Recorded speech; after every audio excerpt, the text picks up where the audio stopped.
வணக்கம். எல்லாரும் எப்படி இருக்கீங்க? நம்ம எல்லாருக்கும் மியூசியம்னா என்னன்னு தெரியும். ஆனா உலக அளவுல மியூசியத்துக்காக ஒரு டேயை செலிப்ரேட் பண்றாங்கல்ல, நம்மள எத்தனை பேருக்கு தெரியும்? அப்படி தெரிய வசல அதை நான் மிஸ் பண்ணாம போய் கலந்துக்கிட்டேன். அதுல கிடைச்ச அந்த அற்புதமான அனுபவங்களை நான் இன்னைக்கு உங்க கூட பகிர போறேன்.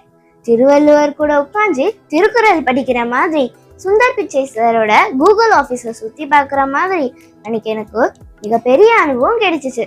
50 வருஷமா தொல்லியல் ஆராய்ச்சியில ஈடுபட்டு இருக்க டாக்டர் பத்மாவதி அம்மாவும் 25 வருஷமா உலக அளவுல 1200க்கும் மேற்பட்ட மியூசியங்களை பார்த்து ஆராய்ச்சி கட்டுரைகளை எழுதின டாக்டர் சுபாஷினி அத்தையும் இந்த நிகழ்ச்சியை வழி நடத்தினாங்க. ஓய்வு பெற்ற பேராசிரியர்கள், வரலாற்று ஆய்வாளர்கள், எழுத்தாளர்கள், ஆசிரியர்கள், கல்லூரி மாணவிகள், என்னை போன்ற பள்ளி மாணவிகள் எல்லாரும் கலந்துக்கிட்டோம். எங்க பயணம் தமிழ் தாய் வாழ்த்தோட ஆரம்பிச்சது. பிறகு சர் ஜான் மார்ஷலோட திருவுருவ சிலைக்கு இங்க எல்லா சார்பாகவும் மரியாதை செலுத்தணும். அவரை பத்தி என் ஃப்ரெண்டு 2 நிமிஷம் ஸ்பீச் கொடுத்தாங்க. அது ரொம்ப நல்லா இருந்துச்சு. சர் ஜான் மார்ஷலை பத்தி நான் ஏற்கனவே கொஞ்சம் படிச்சிருக்கேன். ஆனா பத்மாவதி அம்மாவும் சுபாஷினி அத்தையும் சொன்ன தகவல்கள் எனக்கு ரொம்ப ஆச்சரியமா இருந்துச்சு. அவரால் கண்டுபிடிக்கப்பட்டு உலகுக்கு அறிவிக்கப்பட்ட செய்திகளால தான் நம்ம முன்னோர்களை பத்தி நம்மளுக்கு தெரிய வந்துச்சு. அதுக்கு நன்றி கடனாதான் அவருக்கு இந்த திருவுருவ சிலையை வச்சிருக்கோம்னு சொன்னாங்க.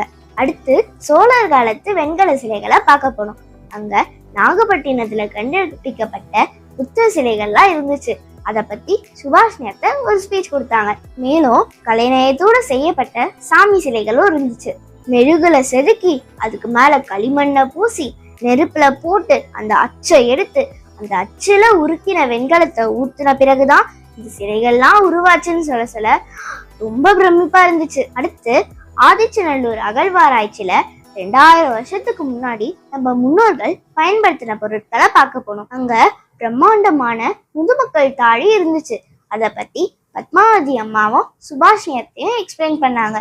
அந்த முதுமக்கள் தாழி மேல வரையப்பட்டிருந்த தொப்புள் கொடியை பத்தி அவங்க சொல்லும் போது நம்ம முன்னோர்களை பத்தி எனக்கு ரொம்ப பெருமிதமா இருந்துச்சு.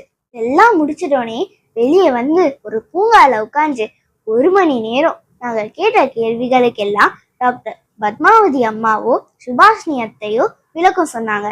1851 இந்தியால தொடங்கப்பட்ட 2வது மியூசியம் இது.